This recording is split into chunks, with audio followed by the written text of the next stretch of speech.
Aloha, my name's Anna Covert, and I'm coming to you live from my battleship here on the beautiful island of Oahu. This week on the Covert Code, the topic is behavioral science and marketing, and my very special guest is Nancy Harhut, award-winning author of Using Behavioral Science in Marketing, keynote speaker, and chief creative officer for HBT Marketing. Nancy is one of my personal heroes, and I'm so grateful that she's here today to share how behavioral science can increase marketing effectiveness, targeting, and how these proven strategies might evolve in an age of AI and automation. Thanks so much for being here, Nancy. Thank you so much for having me. It's a total honor. I am psyched to be here. Well, I am so excited. I got my book here, and I keep it right next to my desk, so because I can refer to it at will. And it's just such a thrill that you're taking the time. So I appreciate that. You are very kind. Thank you. To dive right in. I know not everyone, all my listeners have read your book yet, but we're going to definitely put a link into all the feeds so that they can. But can you tell us a little bit about, your background and what sparked your passion for behavioral science and how it kind of led you to your role today at HBT? Sure, sure. So, it's funny as I was, going through college and all, I knew I wanted to write. And I thought it was either going to be the Great American Novel, and I knew it wouldn't be that. And I thought the other option was journalism. So I actually have my degree in journalism, but it turned out not to be the thing that I pursued. As I was going to my senior year, I looked around and I looked at some of my peers and they had this fire in their belly about journalism that I didn't have. And I said, you know what? I'll be good, but I'm not going to be great. I got to find something else. So I scrambled and I took all these other writing related classes that I suddenly realized were available to me. There's public relations and marketing and, corporate communications. And long story short, I found my way into marketing and I really liked it. So I started to work my way up through the agency world. And then one day a mentor gave me this book by Robert Cialdini called Influence, the Psychology of Persuasion. And I was reading it and I was just totally enthralled. It was all about how people make decisions and, how the best salespeople sell. And, it was just amazing. I'm going through it and I'm underlying and highlighting and writing margin notes and thinking about the clients that I was doing work for. And I'm like, oh, I could try that for this one and that for this one. And so I started to test some of these ideas, taking them from his book and his experience and applying them in marketing, and it started to work. And I was like, all right, that was the point of no return. I started to delve into, oh, there's that word again. I started to dive, I should say, into behavioral science. And I had the opportunity to work with a couple of behavioral scientists, cognitive scientists, and just really started to go deep into it. And then, flash forward, I had the opportunity to open my own agency, and had the opportunity to do it with a guy who had been working with me at another agency. And he said, look, we really got something here. Like people like this. We know that it works. They're coming to us for it. Let's give it a go. And so we did. And that was, I don't know, 6, 7 years ago. And here we are today. So that was kind of who I am in terms of behavioral science. And then I had the opportunity to write the book because during COVID, I was supposed to speak at South by Southwest. It obviously was canceled because of the pandemic. And Kogan Page out of London reached out to me and said, hey, we wanted to see your session. Clearly, we're not going to be able to because the conference is canceled. How about writing a book? Would you be interested? And I was like, oh, I never really thought about it, but heck yeah, why not? And so here we are today. Wow, it's a perfect opportunity over COVID, right? That's to go dark and like write a book.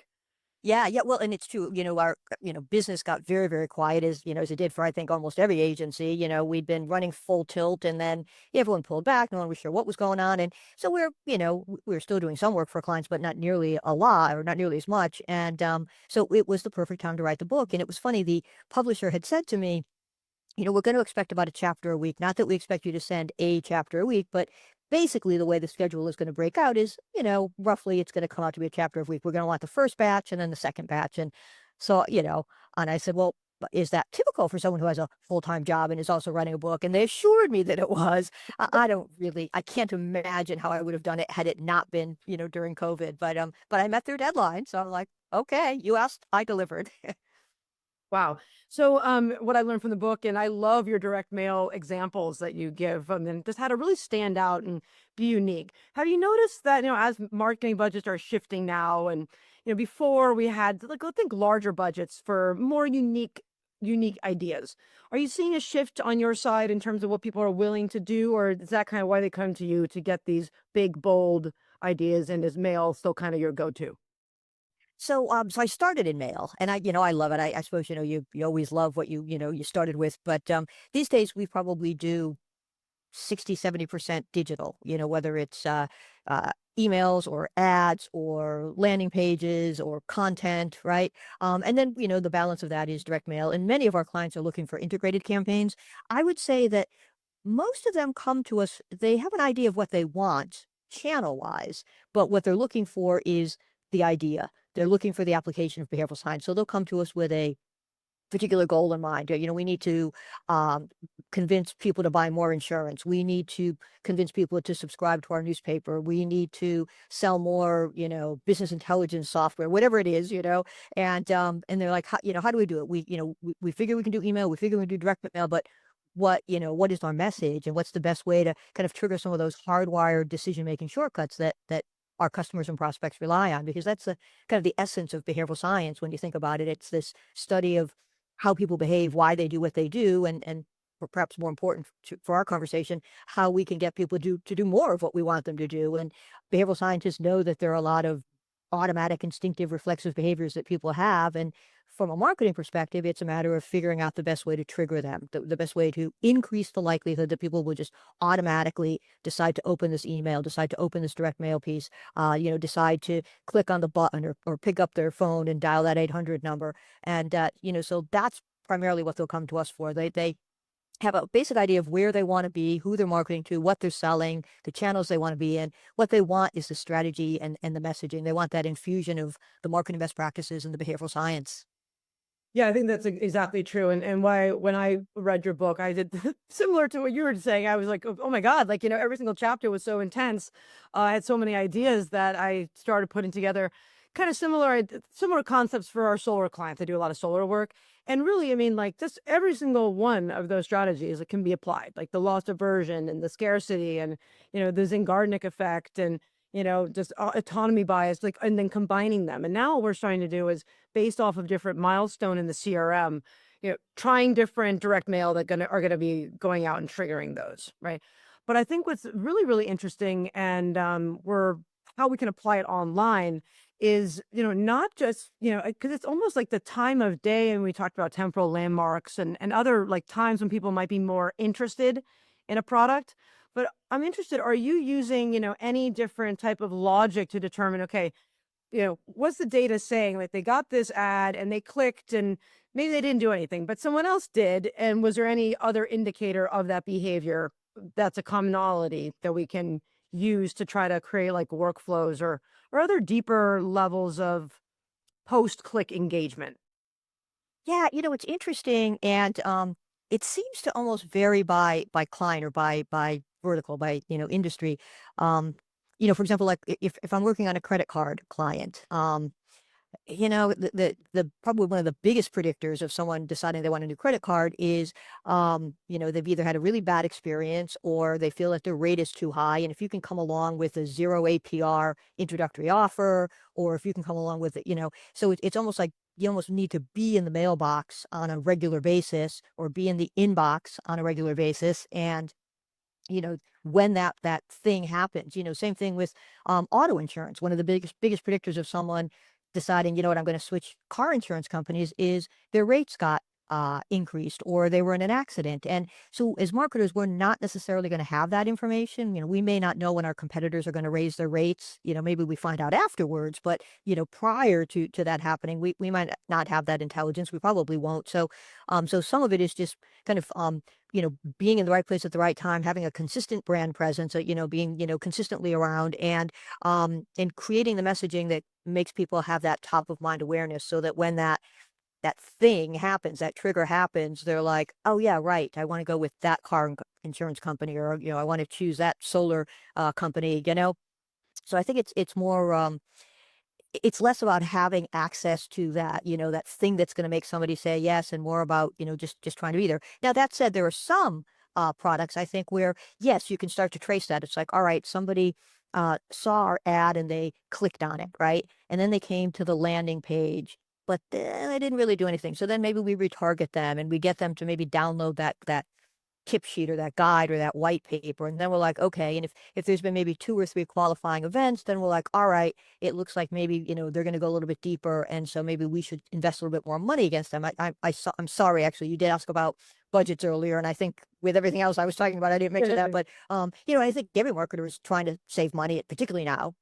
Particularly now, there's, with all the uncertainty going on, people are hitting pause on hiring. People are hitting pause on campaigns. They're kind of watching their budgets, but always people want to be efficient in their spend. And so what we'll often do with clients is say, well, let's talk about differential spending. Let's spend a little bit more against the most qualified prospects, the ones that look like they're going to have the potential to give us more back, and we'll invest a little bit less against the suspects, if you will. So it's not uncommon for us to do a campaign where we'll have 2 or 3 tiers, and one tier that looks the best is going to get the biggest investment. They'll maybe be hit in multiple channels multiple times. And then there's a mid tier and they'll have a little bit less. And then there's that, the bottom tier, and, we'll give them a try and see what happens. And if they happen to move up into the next tier, great, if we can get something from them, but we won't overinvest in them because the potential for return isn't as good.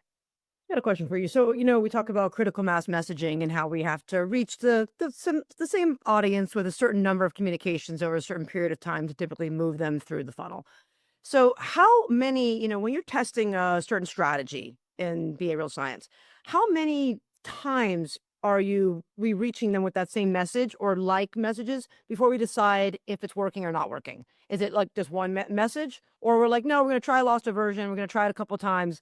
And how much data are you looking at to say yes, or is there more to it? Like maybe it would work if there wasn't a tariff.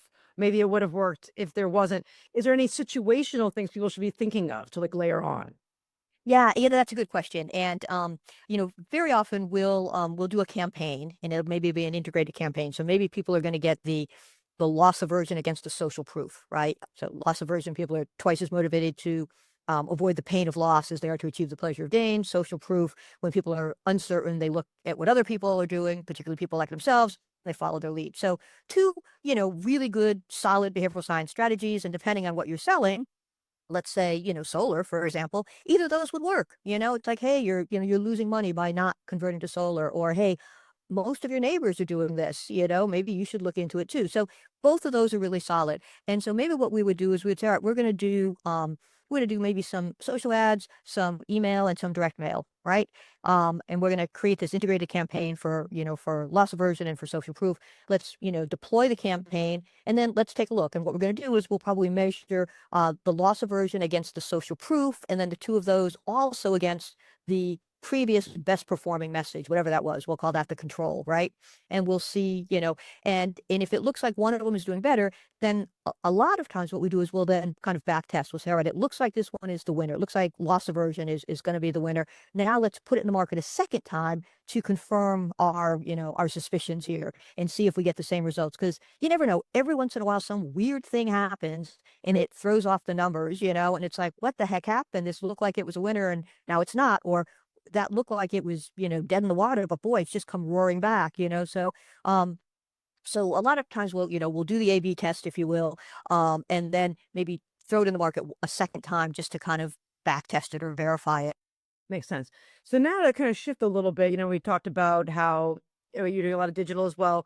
Not sure if you've seen what I've seen, but we're now experiencing triple the fraud than we've ever had. Even in the last 3 weeks, we always I use a ClickC spot protection for most of my clients, and a couple months ago, let's say I would spend 5,000 in Google ads, I would block around 30%. So I would save them around 2,500 or maybe a little bit less in fake traffic.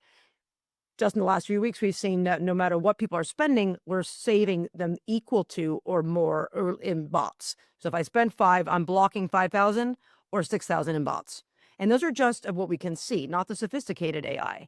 So now as bots become more human and are mimicking behavior, how are we gonna, are you thinking ahead, or what are some of your ideas on how to, will they influence our marketing strategy, I guess, in terms of behavioral science? Because can we trust it? Yeah, well, two different questions there. Will Yeah. will they influence our behavior, or our marketing strategy, I should say? Yeah. Can we trust it? Hmm. That remains to be seen. I mean, it's like every time we blink, something new is coming out, right? I mean, you were just talking about like how quickly things have changed. It's just it's amazing. It's almost like I hesitate to say anything because by tomorrow it could change. But my current thinking, and I am not an AI specialist. I am not. I am not. I am not. Right. So take what I'm going to say with a grain of salt. But my current thinking is yes, this huge growth in AI, the creation of bots and of agents that will kind of take over some of the human response.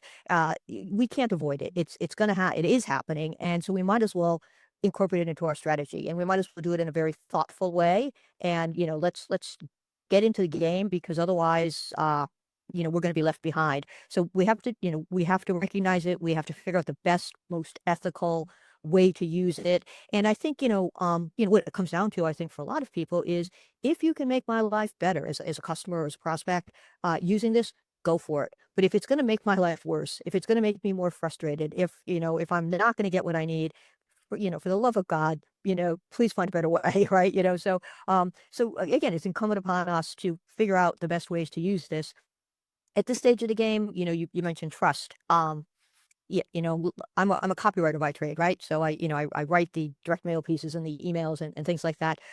Right now, it's like a 50-50 split where, you can depend on AI. If you're going to have AI generate your copy for you, it's going to be better than half of what you would get, and it's going to be worse than the other half of what you would get. And that's just kind of by definition where it is right now. So, would I trust it to write my copy? Absolutely not. Are there other things that I would, trust it to do? Sure. I might feed it some of my copy and say, did I miss an angle here? How could I break this up into three smaller, atomized bits of information? What reading level am I at? Things like that. Or, hey, these are the different points I'm going to cover in this article. Did I miss one? Is there another way to look at this? But I wouldn't farm out my copy. I just wouldn't do it. But there are, but I would trust it to do other things. But it's also a trust and verify thing. The stories of AI hallucinating and just making stuff up and making up citations that don't, Bias, the creator bias is a big one. Right. absolutely, absolutely, yeah. And I will say this too, that some of our clients will put in the contract that they do not want us to use AI, and it's like, fair enough, and we will absolutely respect that. We get it, we understand it. We work with a lot of highly regulated industries, and we totally understand that. But so should we as marketers be thinking about it, thinking about how to incorporate it into our strategies? I think yes. Do I completely 100% trust it right now? I think no. And do you think that, because of, I guess, human behavior and now, how it's changing so rapidly by using more AI, and will there be other behavioral science strategies that we don't even know about yet that are going to be, are we changing as humans because of technology? Yeah, it's so funny you should ask that because I was talking to somebody else recently who asked a kind of a similar question, like with all of this reliance on AI and everything just being automated and faster and is it going to change people? And I mean, yeah, there's a certain amount of brain plasticity. We do change. We know, there's studies that show just I don't know, having a cell phone on the table when you're having dinner or having the cell phone, next to you when you're trying to work influences, how productive you can be, how much you concentrate. So we know that things are changing, but we also know that the human brain, for the most part, has remained very, very similar for all of these generations. I mean, which is why some of these behavioral science principles still hold. At a very basic deep-seated level, we're still loss averse. At a very basic deep-seated level, we still rely on social proof. So will technology change us? Of course. I think that it has in the past and it will continue to. But how humans respond and the reliance on decision making shortcuts and the tendency that we have to not always be fully present because we just don't have the time to be, I think that is consistent and that's not going to change. Yeah, I think you're right. I think the way that we're looking at it, or at least I am with my clients, my agency, is that knowing these strategies, and I think you brought up a really important point about ethics, right? Like how to use them for good, and how to, really, this is a learning opportunity to quickly identify what the customer really truly wants. What cues are they giving us, when they even chat with a bot or they chat with a human or they're calling on the phone, that we can immediately recognize, and put up a different script on for someone on the call center. Like, this is how they're responding.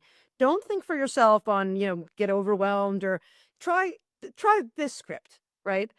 And we've been doing some of that already, and I think it's, just really, really exciting and helpful. And then being able to determine after the call, using AI to review conversations with humans and, or scripts, but more humans, and to say, okay, well, did it work out the way we expected it to? What was our alpha and delta, and how do we expect it is going to work out based off what we know about human science and behavioral science and marketing?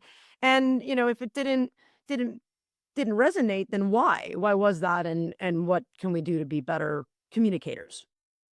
I think that's a great way to approach it. I mean, you're testing it, and then you're kind of taking a look and saying, all right, well, how did it work? And if it worked, great, terrific. And if it didn't, let's try to figure out why.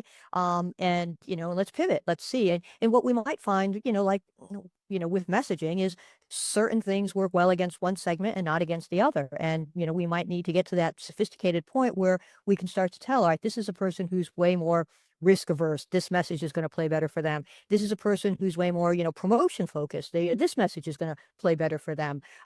It's funny, like even when you have a human customer service person, just the way you frame messages can make a difference. There's been a lot of research that shows if you use more concrete language, it increases people's sense of satisfaction with a customer service rep, and it also can increase their buying behavior, which is interesting. And I can remember years ago, just talking to people who I was working with. Doing customer service where people would call up to cancel a service. And so they would say, oh, well, would you stay if we, and it was for a phone company. So would you stay if we gave you, 60 minutes of free calling?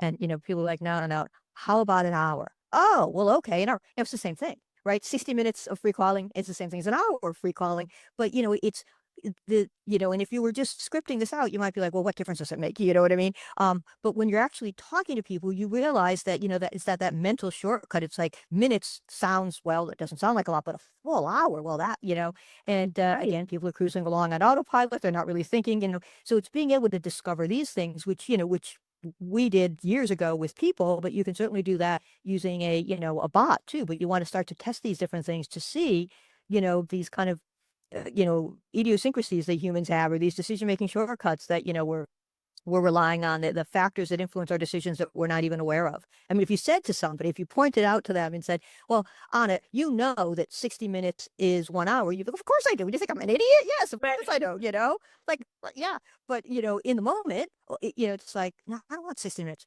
How about, oh yeah, I'll take an hour. So it's crazy.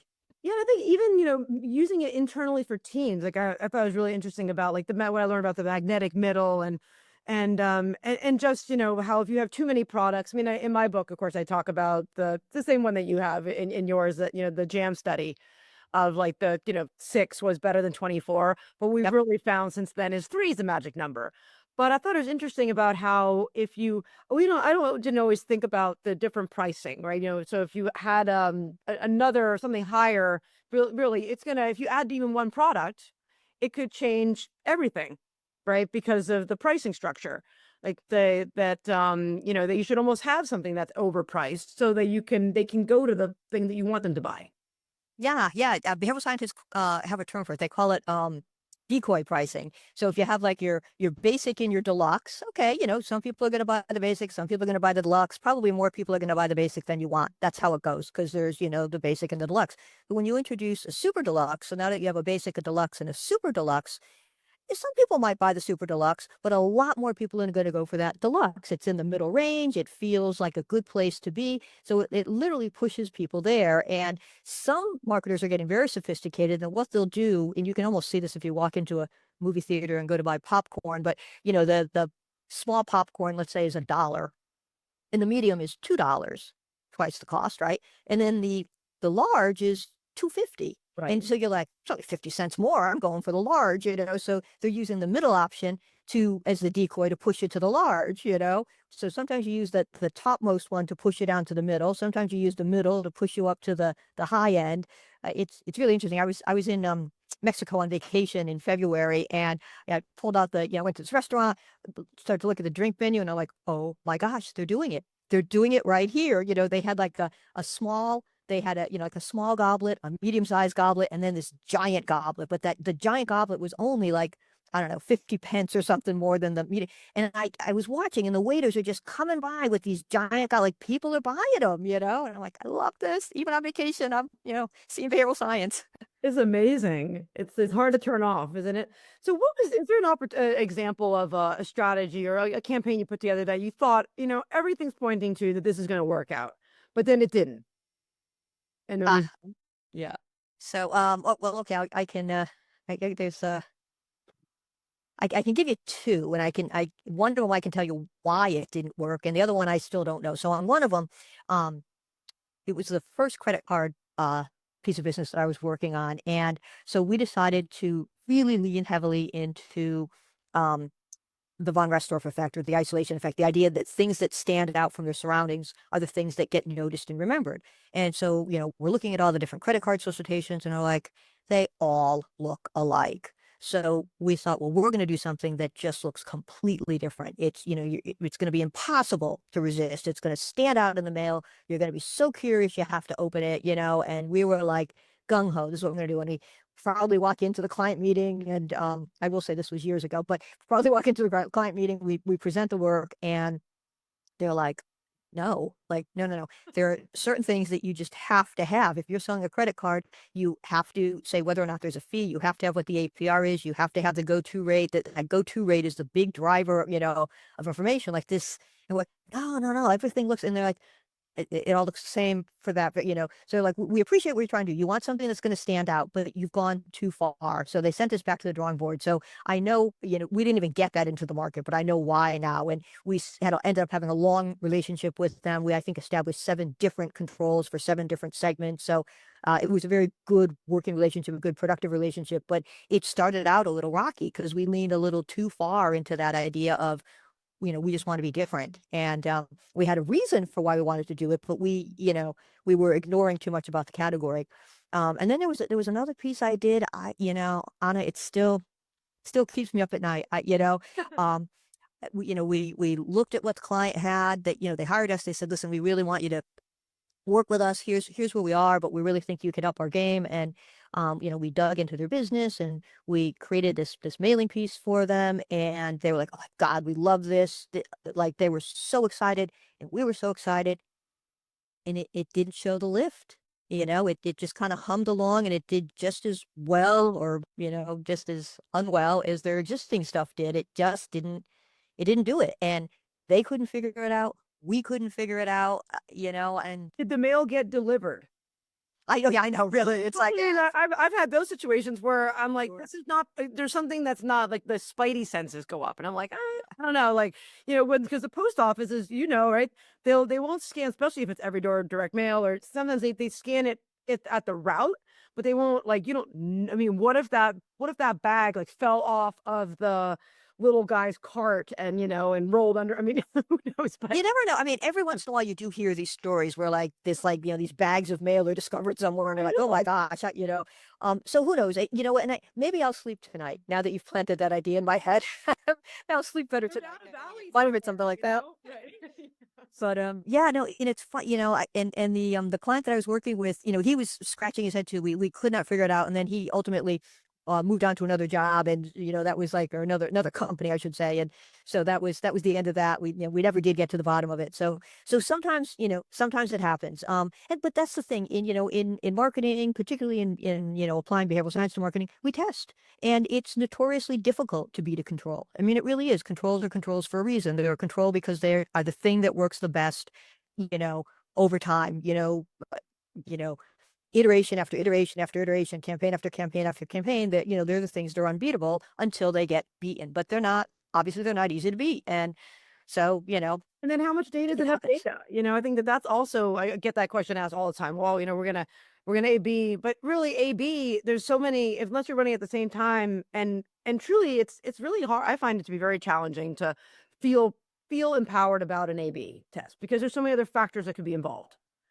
So, right? well, I think you do have to control it. You have to, you have to have equal sets in the audience, and it has to be really random, and it has to be mailed at the same time. And you do have to control so that you have a single variable, and if you can trust that that is going to happen, then I think you can get a pretty good indication. But if the targeting is off, or if the deployment of the campaign is off, or if there's something that kind of puts the finger on the scale one way or another, then yeah, you're not going to get reliable data. But Yeah, and then I also think it also could be like a seasonal thing, like, okay, we did it in January and it was great. But now maybe it's because we're coming off of New Year's and there's temporal landmarks and people were thinking a certain way and it resonated at that time. And but if we ran that same mailer in October, maybe it wouldn't. yeah, well, that's funny. It brings up a good point. I often say to my clients, I'm like, listen, what worked in the past may not work in the future, right? What didn't work before may work now. What works for somebody else may not work for you. So you really, we need to kind of go in with our eyes open, and Mm. don't dismiss an idea just because you're like, oh, well, no one else is doing it, or, oh, we tried it once before years ago and it didn't work. To your point, things change, and it might be that now is the time. Yeah. Or also things fatigue, something that's been working really, really, really, really well for a long time, maybe will start to not work as well. People are used to seeing it, or, the message is getting old, or, any number of, people change, and it's time to try something new. Absolutely. Or I mean, it makes me think it's a little off topic, but when we thinking about mailing lists, my father, he passed away 11 years ago, and my mom still gets mail with his name on it. Mm. And it's just like I can't even understand, like, how these people have no verifications and whatnot. But this makes me think often about the quality of some of these lists we put. Of a list, You yeah. know, Yeah, no, you're right. You're yeah, absolutely right. Yeah, it happens in direct mail, also with email that, you're sure that these people have opted in, but you wonder, or did they opt in, but in such an obscure way that they didn't realize they were, or, at least if you're doing a split test, in theory, the audience should be the same, with the same, warts and all, in both, both test cells. right. Well, so what's next for? I know you do a lot of keynote speaking, and what's next for you? Are you going to write another book, or what do you what's happening in Nancy's world? Yeah, well, this way, so Kogan Page, the publishing company, has been asking for a while now. What do you think? What do you think? And I just keep thinking back to that chapter a week and how grueling that was. And I'm like, gee, I don't know. And I mean, honestly, I co-run HBT Marketing, the marketing agency, and so my number one goal is to service my clients. That's my day job. That's what I love doing. I love taking on the challenges, and trying to create new controls and solve marketing problems, and all. So that's the day job. I do a lot of speaking because I love that. It allows me to give back to the community, but also to continue to learn from the community. I mean, it's like the best thing in the world to get invited to speak at a conference, because then you get to listen to every other speaker, which is fabulous. Um, so that's so I'm doing the speaking, I'm working with the clients, and I'm making notes for something that might possibly be another book, but maybe not. But it's every once in a while I'll get an idea and I'll tuck it in a file someplace, and we'll see. We'll see. But for now, I'm doing the speaking circuit, which I'm loving, and talking about my book, which I'm loving, and working with clients, which I'm loving. Awesome. So I guess my last question for you is, do you have any tips or any common mistakes you think that businesses make when trying to leverage behavioral science and marketing, and how they could maybe avoid them? Yeah, yeah. I think there's a few of them, honestly, but one of them is particularly in B2B. People are like, yeah, now I understand what you're saying. I understand that a lot of decisions are emotional. I understand that they're instinctive and hardwired, but not for me, not for my customers. My customers are really intelligent, highly educated, in control of really large budgets. And so this doesn't apply to them. And the truth of the matter is, people are people, whether they're at home or at work. And we all are subject to these decision making shortcuts. And again, I'm not saying that people never put on their thinking caps. I'm not saying that we never weigh the pros and cons, but very often we are making decisions instinctively. And when you think about making a sale, particularly in B2B, but also in B2C, there are a number of steps that have to happen before you can get to the ultimate ask, the ultimate request to buy, right? I mean, you got to get someone to open the email or open the direct mail piece or pay attention to the ad. And then you've got you got to get them to request some information or talk to the salesperson. There are a lot of little yeses you have to get before you can get to the big yes. And so many of those little yeses are happening more on autopilot. We're just kind of cruising along on autopilot and reacting. So one mistake is people said, no, it's not for my audience. And I would say to you, we all rely on decision making shortcuts. Behavioral science affects us all. So don't turn it away. I think another mistake is people will say, well, all right, let me give it a try. And they try it once and they don't get, this astronomically high response rate. And so they're like, all right, I tried it. It doesn't work.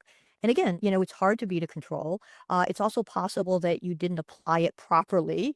Sometimes we have the law of unintended consequences. We think we're using the behavioral science tactic the right way, but actually we're misusing it. And actually that leads me to probably my third reason. The third thing that, people kind of go, "Oh, it's not for me." You take something like social proof and they're like, well, all right, I get how social proof works. That's a real easy one. I tell people that a lot of people are doing something and they're going to want to follow the crowd. Perfect, right? But then, they sit down and they start to type out this email and they say, too many people wait to buy insurance until they're older. And what does that say? It basically says, if you've been waiting, you're in great company. Lots of people just like you just keep on waiting. It's like the backfire effect. Right. And, so it's either people dismiss it or they try it once and they're like, I'm one and done, or they try it and they think, no, this doesn't work because they've misapplied it. So I would encourage people to dabble, to test, to engage an agency or a company that has experience doing this. If they really want to try it out and they're not completely confident that they're doing it right because they've never done it before. So how could they be confident they're doing it right? But it's so powerful. And many of my clients, and you asked me about my failures. You didn't ask me about the successes. The successes our agency has had, but many of our clients see double and triple digit lifts over response, and I'm sorry, over benchmarks and controls. Double and triple digit lifts in response over benchmarks and controls. You may remember from the book, we worked with one client where we used reciprocity principle. They had a group of financial advisors who were no longer selling their no longer selling their work. They had their products. They had stopped over a year ago selling these particular financial products, and nothing my client did, no phone call, no email, no letter was making a difference. We used the reciprocity principle. We sent them a gift. They weren't expecting it. We sent them a really cool gift. Next thing you know, the client calls us and says, 68 million in incremental revenue off of this one campaign. It was an email and a direct mail piece. So there are some definite successes. Oh yeah, no, I mean, that's one of my favorite parts about reading your book. I just loved all your personal stories, in the book, and all the case studies and, examples that you had of, the direct mail was with the doctor, or the God, the one I never gonna have a senior moment where it looked like a skeleton, or was it, oh man, like having a it was like for like a medical, it's like a medical thing, or someone had to, they like the hazmat, it was like a hazmat kind of concept. You're not following, remembering me? Oh man. Yeah. Now I'm having the senior moment. Oh I don't know. yeah, and it was like, it was so surprising. It was like they got like bones or something. Yeah. Oh, the Sci-Fi Channel I piece. campaign. Oh yeah, something like that was. Yeah. Yes, we were trying to convince media buyers to take out advertising on the Sci-Fi Channel when people thought like the Sci-Fi Channel was, the Attack of the 20-Foot Woman or something like. They were like, "Oh, that's going to be Star Trek Rewind." Like there's no way my clients are going to want to advertise on it. And so we created that really engaging, surprising piece that just got them involved and just opened their eyes to the kinds of programming that the Sci-Fi Channel was carrying that they had no idea, and it just kind of pulled people in, and yeah, it actually worked very well for them. It won, I think it won the London International Advertising Award category, which was kind of a nice feather in our cap at the Like time. skeleton. What was it you sent them? And there was like a mystery, and We sent them a microscope and a series of slides, and when they would put the slide under the microscope, they would be looking at something that was representative of the kind of programming that they would find on the Sci-Fi Channel. So there was something about, I don't know, discovering, I don't know, water on Mars was one thing. I forget what, what they all were, but it was just, it wasn't Star Trek reruns, which is exactly what people were, what these media planners were expecting, because they had this idea in their head of what this would be and they'd already dismissed it. So we had to kind of break through and get them to even consider it with a really cool package. And then once they started to interact with the package, it helped reframe, what they thought of when they thought of the Sci-Fi Channel. So yeah, thank you for remembering that. We together we got there. Barely. Almost barely.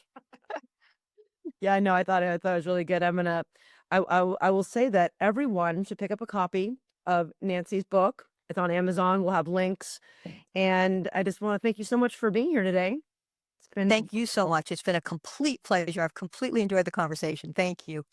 and to all my listeners, please join me next week as I interview another industry expert to help you succeed on and offline. Be sure to like us on the Covert Code and all of our social channels, and we'll see you in the pixels. Aloha.